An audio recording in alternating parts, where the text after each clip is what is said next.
Donald ট্রাম্পের মতো দেখা যায়। তো প্রথমে শুনে বিশ্বাস করিনি যে গরুর সাথে কিভাবে একজন মানুষের চেহারার মিল পাওয়া যায় মহিষের সাথে। তো ফেসবুকে যখন দেখলাম ওর ছবি, পুরাই একদম ডোনাল্ড ট্রাম্পের মতো দেখতে, চেহারা ফেসিয়াল স্ট্রাকচার বলেন আর হেয়ারস্টাইল বলেন, পুরাই মিলে যায় ডোনাল্ড ট্রাম্পের সাথে। ডোনাল্ড ট্রাম্পের সাথে অনেক মিলই আছে, যেমন চুল ওর চোখ ওর কালার তো অবশ্যই মহিষের কালার তো স্বাভাবিকভাবে কালো হয়, বাট এটা একটা পিঙ্ক কালারের মহিষ। আমরা এর আগেও দেখেছি, বাট একদম ট্রাম্পের মতো দেখতে তো আর এর আগে দেখিনি। এটা দেখে খুব ভালো লাগছে। চুলের চোখে অনেকটা ডোনাল্ড ট্রাম্পের মতন আমার কাছে মনে হয়, মানে মিল আছে।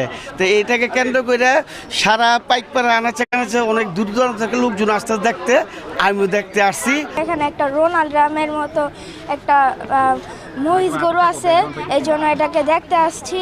ওর চোখগুলো এবং তার মুখগুলো রোনাল্ড রামের মতন দেখতে।